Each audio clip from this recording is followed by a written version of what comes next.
If you have gone through those videos, you would have got a very good amount of knowledge regarding inventories. Okay, so even again we are doing the inventories from this particular book now. So International Accounting Standard 2 deals with inventory. So IAS 2. This IAS 2 deals with inventory. Okay, and again the three things here: recognition criteria, which is the base for every standard. Standard helps you to understand how to recognize something as an inventory. Okay, so recognition criteria, how to measure them, measurement basis, and third one is disclosure requirements.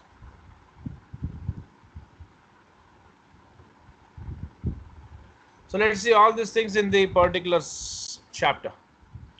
So and one more thing I would like to say you, as per the International Accounting Standard, LIFO method is not applicable, which I have also mentioned in my videos. Okay, I have taught LIFO, FIFO and weighted average, but I said clearly, as per IFRS or as per the reporting International Accounting Standards or International Financial Reporting Standards, LIFO method is not applicable. So you can use FIFO and AVCO, weighted average method.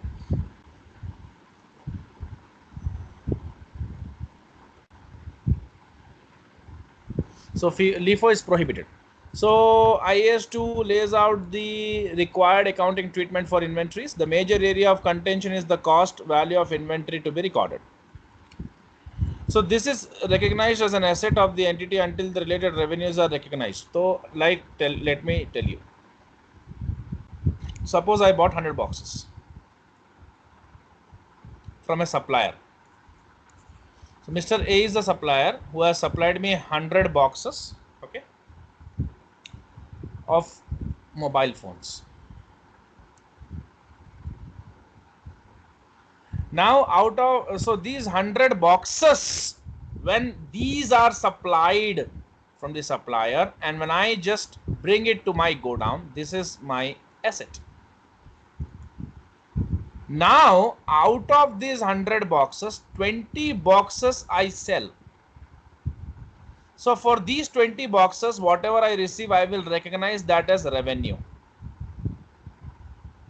And when I recognize revenue, I should also show the cost of these 20 boxes as per the matching concept or principle. So revenue of 20 boxes happens to be 2000 rupees or dollars. Cost for 20 boxes happens to be somewhere around like $1,800. So my profit is $200. So now these mobile phones, which were kind of asset for me, when I sell some of the boxes out of these total boxes, so whatever the boxes I sell, okay, this inventory becomes the cost. That means now I have to recognize this in cost of goods sold in the statement of profit or loss. Okay, so because I'm selling this, I generate revenue. For generating revenue, I would have spent some amount or cost.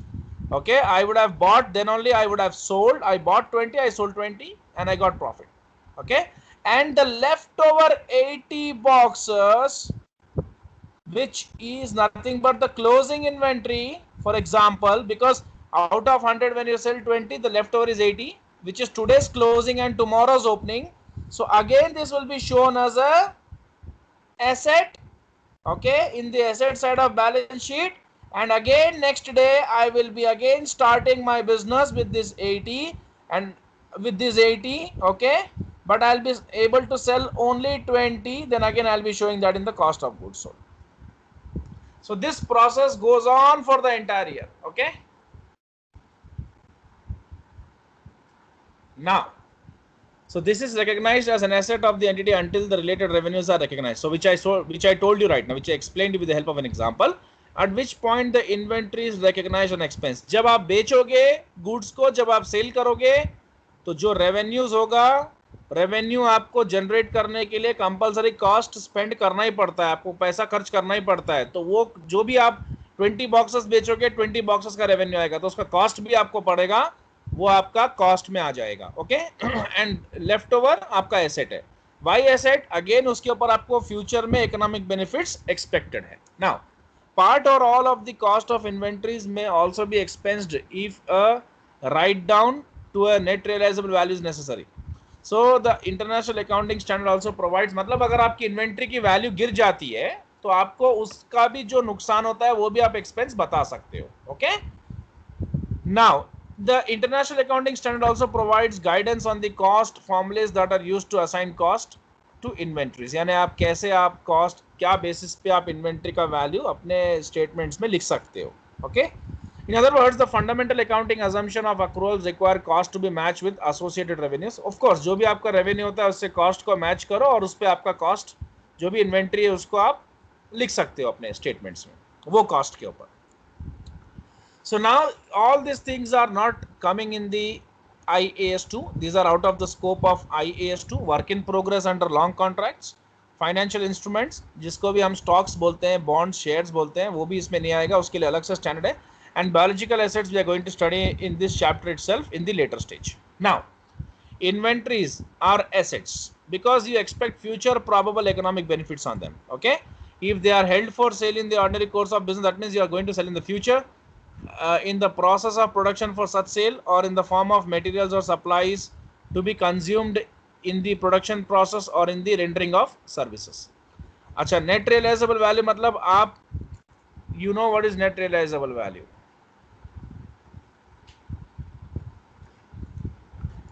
That is nothing but the market value, the fair market value.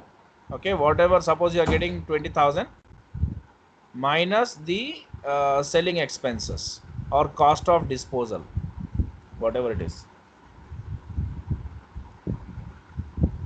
cost of disposal लिखो. Okay. तो आप इसमें cut करके, मतलब आपको जो, sorry fair market value नहीं होता, sorry, realisable value. Realisable value मतलब आप गुड्स को बेचे तो आपको 20,000 मिल रहा, उसमें से आपका जो खर्चा लगा उसको बेचने के लिए, एजेंट को कमीशन वगैरह देना पड़ता है ना बेचने के लिए. So you have given commission of 2,000 to the agent. So अब कितना है आपके पास? 80,000. That is called net realisable value. So realisable value minus cost of disposal, यानी जो हमको बेचे तो मिल रहा है माइनस जो खर्चा लगा उसको बेचने के लिए, you will get net realisable value. Okay. So this is the one, this is the way you can understand. Now, fair value is nothing but market value, what people are ready to pay you for that. Now, inventories can include any of the following: goods purchased and held for resale. Okay. Finished goods हो सकता है, work in progress हो सकता है, materials and supplies awaiting use in the production process. raw material भी inventory ही होता है. Okay. But now you will be confused, sir, अभी आपने बोला ना work in progress in under long term contracts won't come under international accounting standard 2. raw material, work in progress, finished goods, goods purchased and held for resale, ये सब आएंगे. measurement of inventories, कभी भी याद रखो, आप अपने इन्वेंट्री को कॉस्ट और एनआरवी दोनों में से जो लीस्ट रहेगा, लोअर ऑफ कॉस्ट और एनआरवी पे दिखाना है आपको. Okay. So I am explaining you. The standard states that inventory should be measured at lower of cost और NRV. Inventories, this is the measurement basis. Okay. Recognition तो हो गया, पहले एसेट के तौर पे रिकॉग्नाइज करोगे, फिर रेवेन्यू जनरेट करोगे तो कॉस्ट के तौर पे रिकॉग्नाइज करोगे. अब उसको मेजर करना है, यानी उसको कौन से कॉस्ट पे बताना है, तो inventory should be measured at lower of cost और NRV.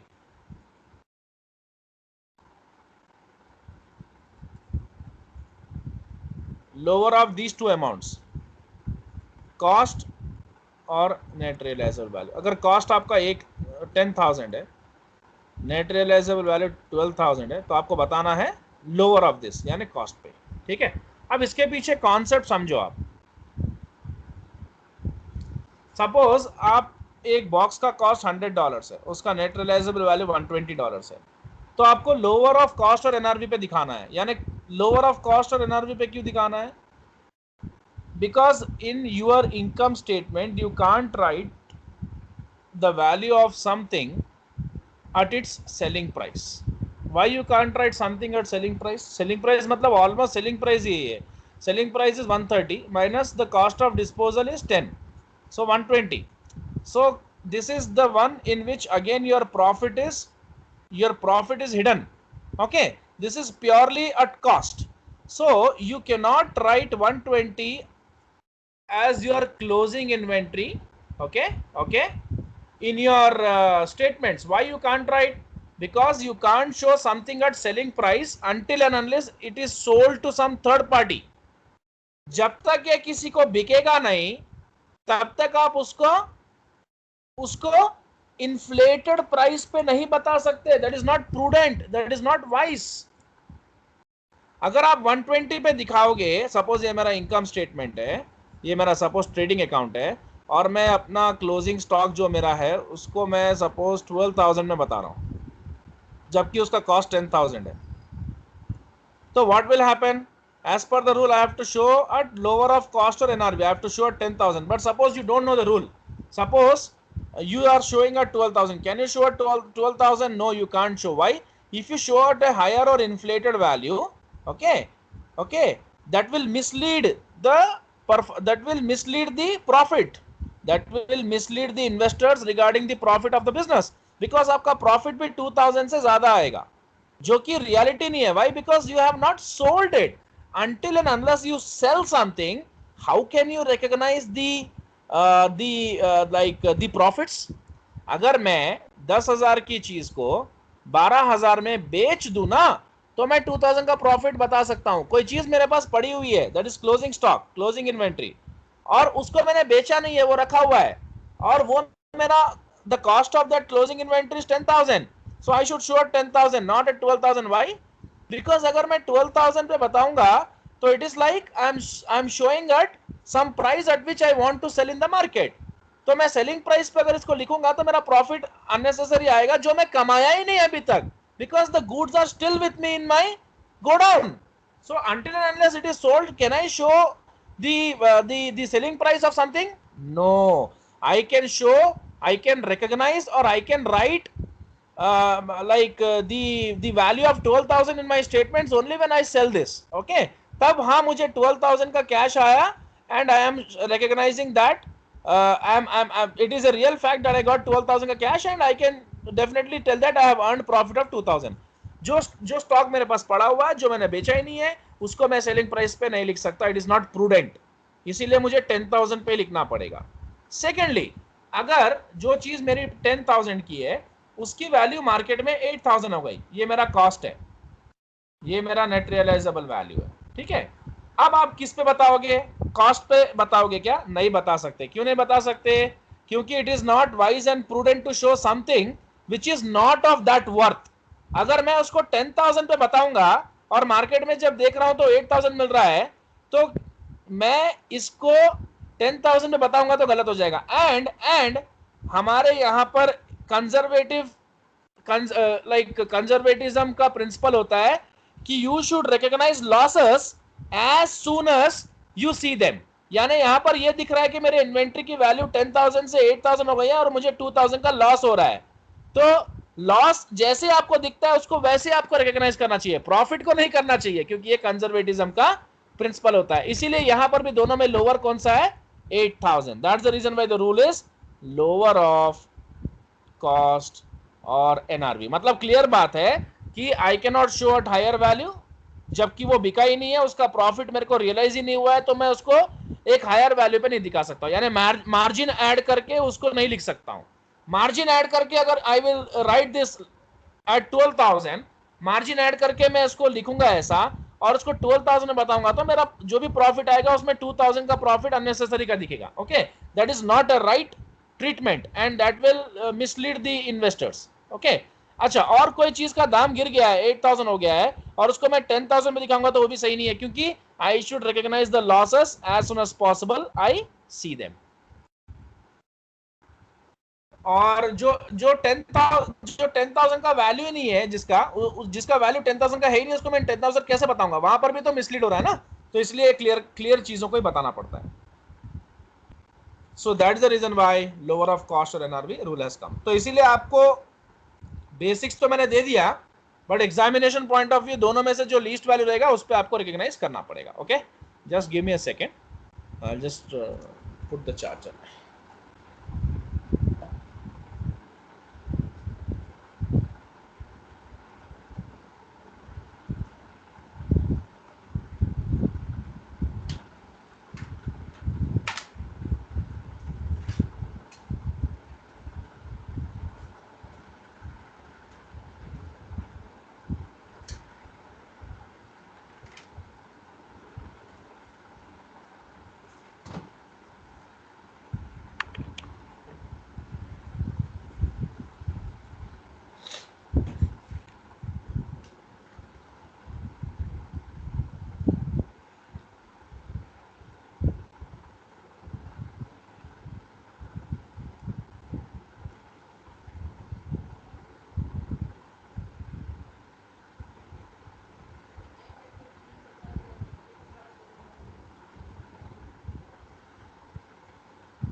Now,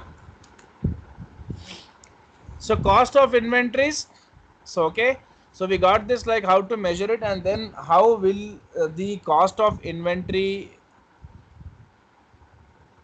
can be calculated. Okay, एक inventory का cost कैसे create होता है, कैसे बनता है. So एक तो आप purchase करते हो. Okay, at that you can recognize, that means you can say that this is the cost of inventory for me. और आप उसको कन्वर्ट करते हो, यानी इन्वेंट्री को फिनिश गुड्स में कन्वर्ट करते हो, तो वो भी ऐड करना पड़ता है. And other cost like the cost which have incurred to bring the inventory from suppliers place to your godown. तो ये सब आपके कॉस्ट का पार्टी होते हैं. ठीक है ना. तो these are all cost of inventories. The cost of inventory will consist of all the cost. Your purchase cost, cost of conversion, that is converting the inventory to finished goods, and also the cost which you have incurred to bring that from supplier's place to your godown. Just a second.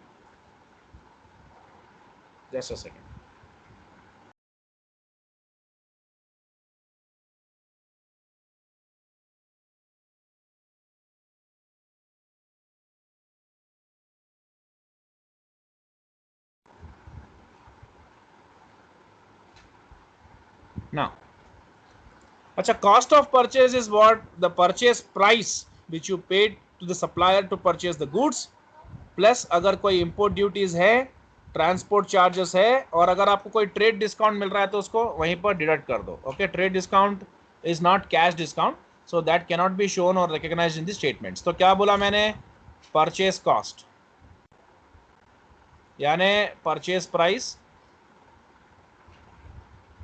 यानी जितने में आपने उसको खरीदा है, suppose it is of 10,000, उसको import duty कुछ है तो ऐड करो. इंपोर्ट ड्यूटी सपोज 10% है तो 1,000. And what they are saying, transport and handling charges, transport cost suppose $500, and less trade discount. Okay, like 500, so 11,500 minus 500 is like 11,000. Okay, this is your purchase cost. Now, cost of conversion is nothing but cost of conversion of inventory consists of two main parts: cost directly related to the units of production, example direct material, direct labor, and fixed and variable production overheads that are incurred in converting material into finished goods. मैंने अभी बताया आपको ये जो भी cost of conversion है, it is again divided into two parts. One is whatever the cost you are directly which is directly related, whatever the cost which is directly related to the units of production, यानी direct labor, direct material, whatever the cost you are incurring for direct material and direct labor, those are also a part of cost of conversion, or fixed and variable cost to convert the raw material into finished goods.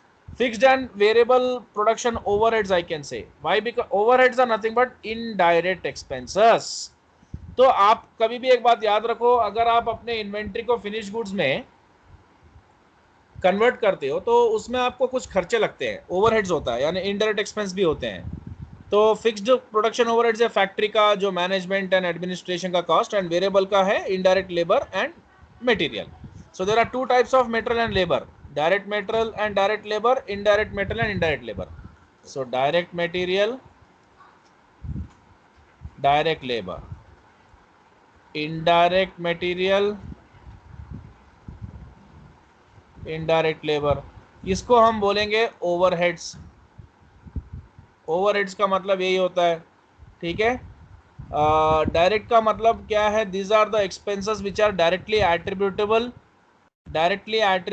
Towards the conversion of inventory into finished goods. These are also like incurred but these are indirectly attributable. okay, अब direct और indirect क्या होता है? जैसे factory में जो labour काम करता है उसको हम जो वेजेस पे करते हैं डायरेक्ट वेजेस, वही फैक्ट्री का एक वॉचमैन होता है या उसका एक सिक्योरिटी गार्ड होता है जो मशीन पे काम नहीं करता है, प्रोडक्शन प्रोसेस में इन्वॉल्व नहीं है, बट जो लोग प्रोडक्शन प्रोसेस कर रहे हैं उनको सिक्योरिटी प्रोवाइड करता है, यानी उनको सपोर्ट करता है.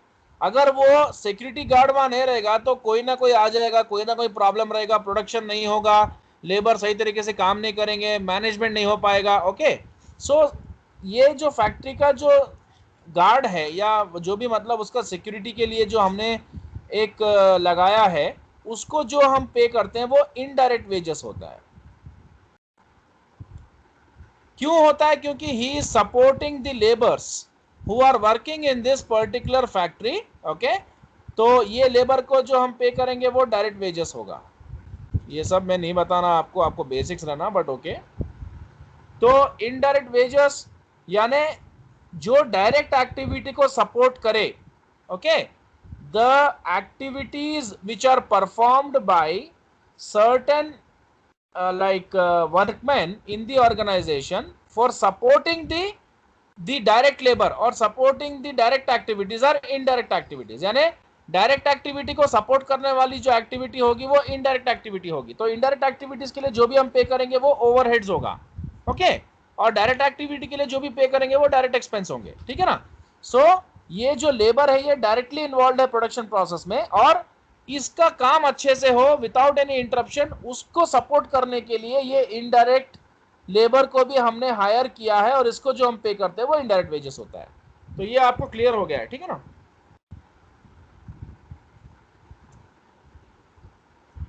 Variable production overheads are nothing but I told you indirect labour and indirect material. Variable का मतलब क्या होता है? It varies with the level of activity. मतलब जैसे जैसे प्रोडक्शन बढ़ाएंगे वैसे वैसे वो बढ़ता रहेगा. फिक्स हमेशा फिक्स रहता है, यानी इसको जो हम पे कर रहे हैं, सपोज इसका सैलरी हमने फिक्स किया 10,000, तो वो फिक्स रहेगा. ठीक है ना. और इनडायरेक्ट में क्या होता है? सपोज अभी ये जो डायरेक्ट लेबर है ये फैक्ट्री में प्रोडक्शन में काम करते हैं हमेशा. दूसरे भी कुछ लेबर्स हैं हमारे पास, जैसे फैक्ट्री एक मतलब लॉरी लेके आने वाले ड्राइवर्स होते हैं, ये सब इनडायरेक्ट लेबर है. इनको हम लोग पर आवर जो पे करते हैं वो इनडायरेक्ट वेजेस होता है. और वो इनडायरेक्ट वेजेस कम ज्यादा हो सकता है. कब कम ज्यादा होगा? अगर ये ज्यादा देर काम करेगा तो हम इसको ज्यादा पे करेंगे, पर आवर के हिसाब से कम करेगा तो कम करेंगे. ओके, इसको हम 10,000 फिक्स करके दे रहे हैं. तो ये मतलब indirect labour is also, indirect labour में भी आपको क्या होता है? फिक्स भी होते हैं, वेरिएबल भी होते हैं. फिक्स जिनको हम लोग फिक्स सैलरी देते हैं, वेरिएबल जिनको हम लोग वेरिएबल वे में देते हैं.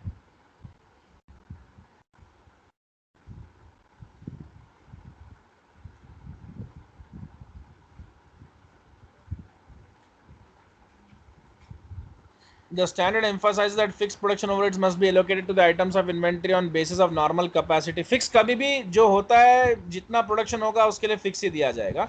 अब अदर कॉस्ट भी होते हैं.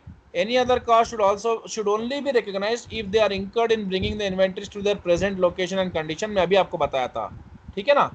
तो the standard lists types of cost which would not be included in cost of inventory. जो भी indirect expenses होते हैं, मैं अभी आपको इनडायरेक्ट एक्सपेंसेस का मतलब अगर फैक्ट्री में लगता है ना, यानी कन्वर्शन कॉस्ट की बात कर रहा हूं मैं. कन्वर्शन में आपको इनडायरेक्ट लेबर इनडायरेक्ट वेजेस भी होगा, लेकिन कुछ ऐसे एक्सपेंसेस होते हैं जिनका वो प्रोडक्शन प्रोसेस से कोई भी लिंक नहीं है, यानी वो वहां पर इन्वॉल्वमेंट ही नहीं है. जैसे administrative overheads, selling cost and कुछ भी आपका like abnormal amounts of wasted material, labour, production cost, storage cost, ये सब आपके इन्वेंट्री के कॉस्ट को इंक्लूड नहीं होंगे, क्योंकि इन्वेंट्री बन के रेडी होने के बाद ये सब लोगों का काम शुरू होता है. ओके,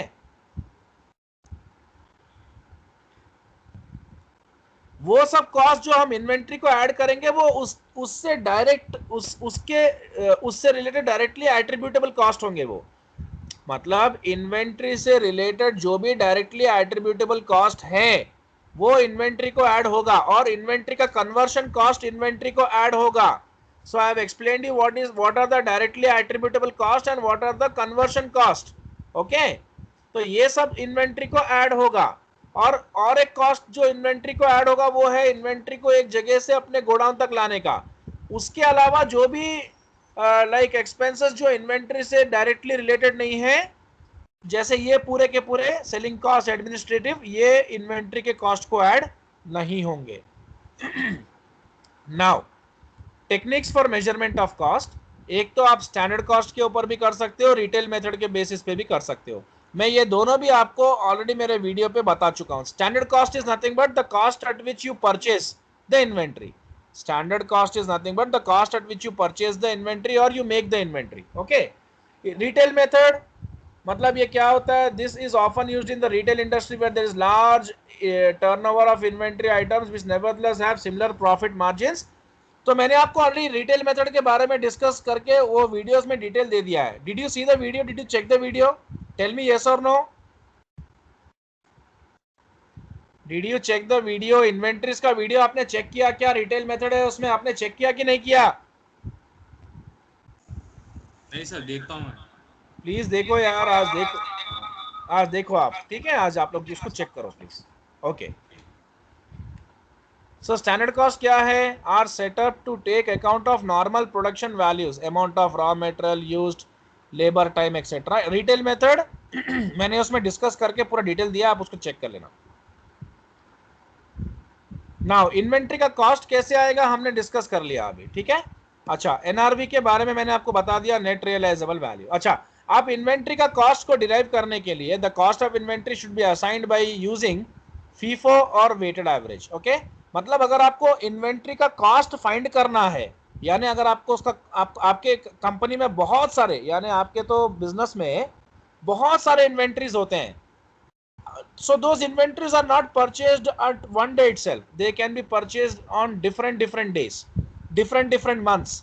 तो वो सब को हम लोग क्या करते हैं? LIFO FIFO मेथड से, यानी LIFO is not permitted in IFRS, FIFO and weighted average method से we can find out the value of the cost of goods sold as well as closing stock. Okay, so I have also explained in those videos how to how LIFO method, how FIFO method is used and how AVCO method is used to find out the value of the closing stock and cost of goods sold. Please check that. And I have told you right now what is net realizable value. Okay, अच्छा, अगर inventory की value अगर गिर जाती है तो आपको loss होता है, तो उसको आपको एक्सपेंस की तरह बताना पड़ेगा. और अगर उसका रिवर्सल होता है, what is reversal? Excuse me,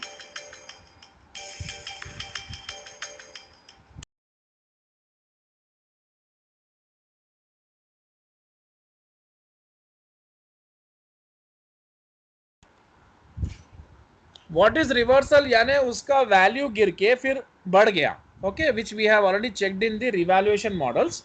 So the amount of any reversal of any write down of inventory arising from increase in net realizable value is recognized as reduction in the amount of inventory recognized as an expense in the period. मतलब अगर suppose आपकी inventory की value गिर गई 100 rupees से 80 हो गया, तो वो तो आप लॉस की तरह बता दोगे, लेकिन नेक्स्ट टाइम उस इन्वेंट्री की वैल्यू बढ़ गई, फिर 20 से 100 से 80 हो गया ना, अब फिर 80 से फिर 100 आ गया, तो फिर आप क्या करोगे, जो लॉस रिकॉग्नाइज किए थे उस लॉस को क्या करोगे, उसको सेट ऑफ कर दोगे, एडजस्ट कर दोगे, ठीक है. So the amount of any reversal of any write down of inventory arising from an increase in net realizable value is recognized as reduction in the amount of inventory recognized as an expense in the period. मतलब suppose आपने write down करा और वो write down का reversal हुआ, so the amount of any reversal of any write down, suppose मैंने अभी जो reversal मेरा जो write down हुआ था अभी 20 का हुआ था, उसका रिवर्सल भी 20 से हुआ या सपोज 120 से हुआ, तो जितना पहले मैंने राइट डाउन करके रखा था लॉस, उसको मैं निकाल दूंगा, ठीक है ना.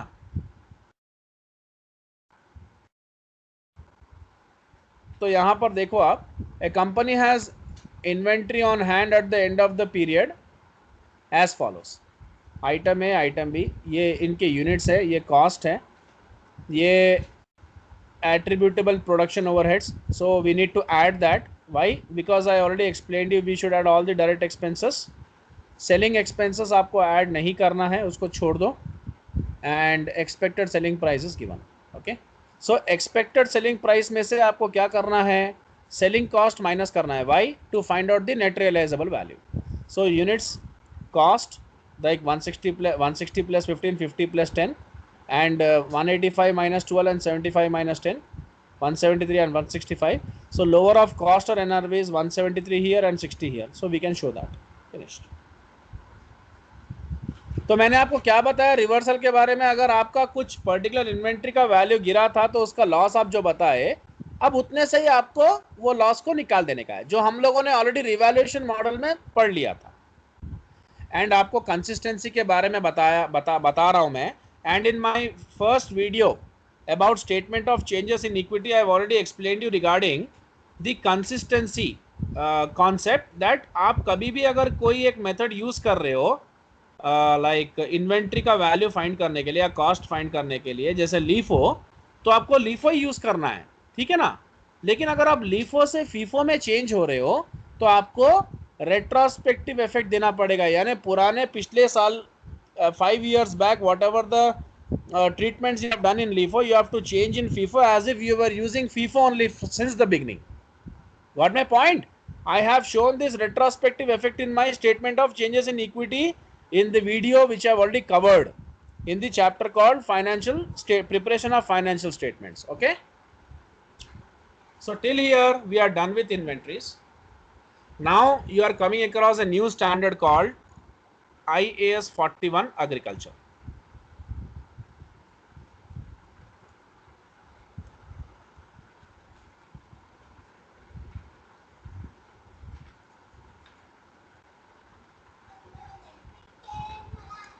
एक सेकेंड.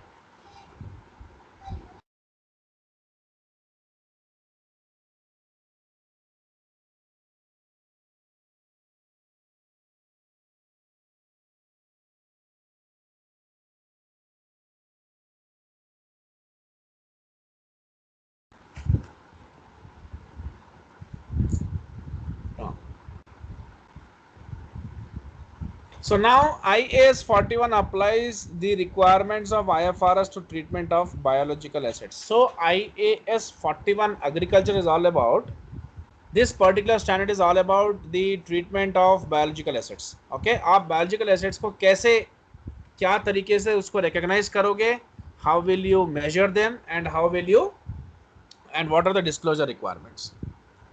So अब इसके बारे में देखो, agriculture के बारे में.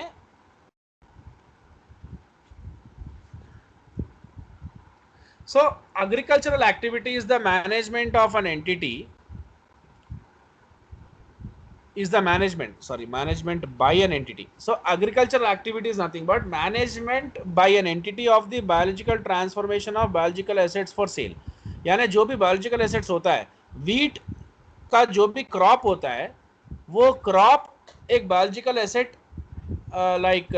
मतलब ही होता है, लेकिन हम उसको जब सेल्स में कन्वर्ट कर देते हैं, उसको सेल्स में कन्वर्ट करने के लिए आपको उसको ट्रांसफॉर्म करना पड़ता है। उस पर्टिकुलर वीट के क्रॉप से आपको उसको मतलब वो पूरा ग्रो करने के बाद आपको उसका ट्रांसफॉर्मेशन करना पड़ता है, उसमें से पैडी से फिर वीट निकाल के आपको उसको एक प्रोडक्ट के फॉर्म में बनाना पड़ता है। ठीक है, तो अब वो आपके लिए इन्वेंट्री जैसा हो जाता है बेचेंगे तो। सो एग्रीकल्चरल एक्टिविटीज द मैनेजमेंट, यानी इन्वेंट्री अब आप प्रोडक्शन भी कर सकते हो, इन विच केस आप कुछ भी बना सकते हो, इलेक्ट्रॉनिक गुड्स और लाइक टॉयज एक्सेट्रा, बट यहाँ पर हम एग्रीकल्चरल प्रोड्यूस के बारे में बात कर रहे हैं। So agricultural activity is the measurement of an entity, sorry, agricultural activity is the management, agricultural activity is the management by an entity of biological transformation of biological assets for sale, यानी आप biological assets को transform करके sale कर रहे हो, okay, into agricultural produce or into biological assets। agricultural produce क्या होता है? is the harvested product of an entity's biological assets। biological assets are living animals or plants। biological transformation यानी आप उसको convert कर रहे हो। A group of biological assets in an aggregation of similar living animals or plants, यानी आप plants में भी होता है, एनिमल्स में जैसे पोल्ट्री वगैरह होता है। हार्वेस्ट, हार्वेस्ट मतलब आप क्या करते हो, क्रॉप्स को हार्वेस्ट करना मतलब उसको डिटैच कर देना, यानी वो जो लैंड के साथ अटैच्ड है उसको डिटैच करके उसको एक इन्वेंट्री में कन्वर्ट करना। And fair value, market value, carrying amount, यानी जो भी कॉस्ट है। सो बायोलॉजिकल एसेट्स में आप कुछ भी ले सकते हो, like biological agriculture relates to life phenomena, living animals and plants which with an innate capacity of biological transformation which are dependent upon a combination of natural resources। transformation मतलब उसको agriculture involves physical transformation whereby animals and plants undergo a change in biological quantity, यानी छोटे से like जो like चिक रहेगा उसको बड़े हेन में बनाना, उसको ग्रो करना, हार्वेस्ट करना, पोल्ट्री फार्म्स में रखना, वैसा। एंड बायोलॉजिकल मैनेजमेंट, इन सबको मैनेज करना, वो सब भी बायोलॉजिकल एक्टिविटीज में आता। Now scope, biological assets applies to three elements that form a part of or result from agricultural activity। एक तो biological assets है, एक agricultural produce at the point of harvest है, एक government grants है। ठीक है, so government also gives lot of grants to farmers related to the activities what they are involved into to support their particular business, okay, so to uplift the sector। So this particular standard applies to three elements that form a part of or result from agricultural activity: biological assets, agricultural produce at the point of harvest, and government grants। The standard does not apply to agricultural land or intangible assets। मैं अभी आपको बता रहा हूँ ना, ये agriculture land पे आएगा क्योंकि वो आपको फिर प्रॉपर्टी प्लांट एंड इक्विपमेंट में चले जाएगा, या इन्वेस्टमेंट प्रॉपर्टी में भी हम जब एग्रीकल्चर लैंड को इन्वेस्टमेंट प्रॉपर्टी की तरह यूज कर सकते हैं, यानी प्लॉटिंग करके बेच सकते हैं और anything like that, okay. And ये सिर्फ this particular standard deals with only the agricultural produce which you can sell in the market like inventory, you can use it like inventory। and intangible assets जैसे some technology you are using for growing crops, जैसे some technology of some Israel's technology, drip irrigation, etc etc। there are many technologies which are used many by many of the countries, okay, advanced technologies। so those are intangible assets, though they even won't come। Acha, biological assets, we have seen the definition given below। biological assets are the core income producing assets of agricultural activities। so biological assets are the core income producing assets, मतलब ये biological assets आपको income produce करके देंगे of agricultural activities held for their transformative capabilities, जिनको हम transform कर सकते हैं। Biological transformation leads to various different outcomes, asset changes, यानी वो ग्रो करेगा, ओके, या डिजनरेशन यानी डिक्रीज इन क्वांटिटी और quality. Creation of new assets producing like separable non living products and producing separable living animals, यानी आप उसको अलग से एक प्रोडक्ट में बना के बेच दोगे, या उसको मतलब लिविंग एनिमल्स भी आप यूज कर सकते हो बेचने के लिए। So we can distinguish between the importance of these by saying that asset changes are critical to the flow of future economic benefits। मतलब जो भी प्लांट है आप ग्रो कर रहे हो, वो ग्रो करेगा तभी तो आपको उसका फ्रूट्स मिलेगा, एंड जो भी मतलब एनिमल्स को भी, जो लोग एनिमल हस्बेंड्री या जो भी मतलब एनिमल्स को रेस करते हैं, वो भी उसको मतलब ग्रो, वो एनिमल बड़ा होगा, ग्रो होगा, तभी तो लाइक उसका इकोनॉमिक बेनिफिट्स मिलेगा. Okay. A few further points are made. Biological assets are usually managed in groups of animal or plant classes with characteristics. Example, male-female ratio, which allows sustainability in perpetuity. यानी male-female ratio maintain करना important है for animals because उनको grow भी करना है. And land often forms an integral part of activity itself in pastoral and other land-based agricultural activities. Now, bearer biological assets. Bearer biological assets are nothing but ये वो होते हैं जिनके पास है, ये उसी के होते हैं. जैसे रबर बेयरर बायोलॉजिकल एसेट्स में रबर प्लांट्स आते हैं, which we have already discussed in the chapter called property plant and equipment, whereby these days bearer biological assets are also like considered as tangible assets under property plant and equipment. And we have already seen that how this is done in the property plant and equipment video. ठीक है ना. तो उनको हम लोग कौन से cost पे दिखाते हैं? Historical cost. एंड जो भी उनका हर साल उनका इंपेयरमेंट एंड जो भी डिप्रिसिएशन होता है, बिकॉज रबर ट्री जो है आपको 20 ईयर्स तक रबर देगा, वो एक फैक्ट्री की तरह ही काम करता है. तो उसको भी हम उसका कॉस्ट क्या कितने में खरीदे उसमें बताएंगे, एंड उसका डिप्रिसिएशन भी हम करेंगे, एंड इंपेयरमेंट जो होता है वो भी बताएंगे. Recognition of biological asset. See, जो भी एसेट आपको फ्यूचर प्रोबेबल इकोनॉमिक बेनिफिट्स देगा और जिसको आप रिलायबली मेजर कर सकते हो, that can be shown as a asset in the balance sheet. Okay. Measurement कैसे करेंगे? आप जितने में खरीदे, यानी आप जिधर से खरीद के लेके आए, तो पॉइंट ऑफ सेल यानी जिस जगह पे आपने उसको खरीदा, जितने में खरीदा उतने में बता दो, या लाइक मार्केट वैल्यू पे बता सकते हो. जैसे the international accounting standard requires that at each year end all biological assets within the scope should be measured at fair value less estimated point of sale cost. यानी net realizable value पे आपको बताना पड़ेगा. Okay. So IAS allows an alternative method of valuation if a fair value cannot be determined. अगर आपको fair value नहीं मिलता है, so biological assets can be measured at cost less accumulated depreciation and impairment losses. So what they are saying is agricultural assets को if you have to measure, आपको fair market value minus cost जो भी आपको लगेगा. ठीक है ना. तो मैं उसको बोलूंगा नेट रियलाइजेबल वैल्यू ही बोलूंगा मैं. ऑलमोस्ट नेट रियलाइजेबल वैल्यू से इक्वल होगा वो. ठीक है. But fair market value is different from realisable value. ठीक है. Fair market value minus cost जो भी होगा उस पर आप मेजर करोगे. सेकेंडली, अगर फेयर मार्केट वैल्यू अगर आपको अवेलेबल नहीं है, तो you have to show at cost less accumulated depreciation less impairment loss अगर है तो.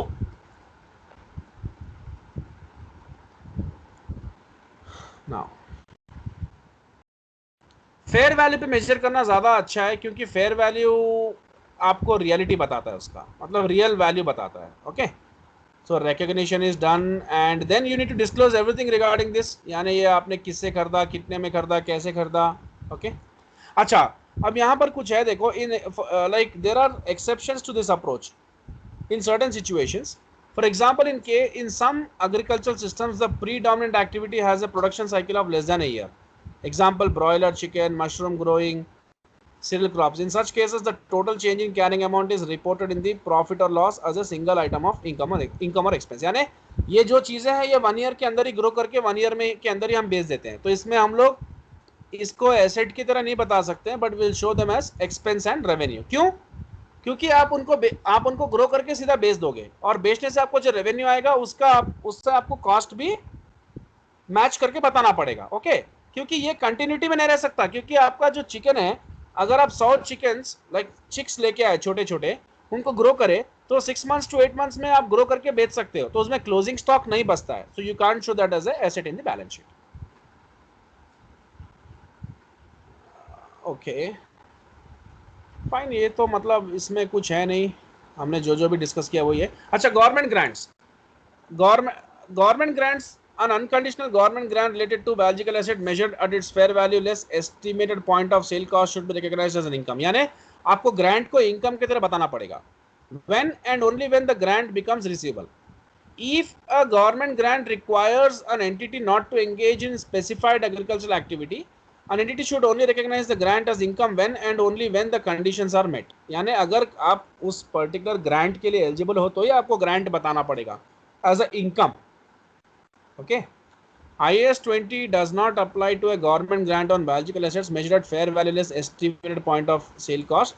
However, if a biological asset is measured at cost less accumulated depreciation and accumulated impairment losses, then IAS 20 does apply. यानी जो assets fair value पे measure होते हैं, fair value less like estimated point of sale cost, उनके ऊपर grant applicable नहीं होता. Grant सिर्फ applicable उनके ऊपर ही होता है जो like biological asset costless accumulated depreciation and impairment losses के हिसाब से मेजर किया हो. क्योंकि जो ग्रांट आप इनकम के तौर पे बता रहे हो उसको आप डिप्रिसिएशन से कंपेयर कर सकते हो as cost, which we have already seen in the chapter called government grants.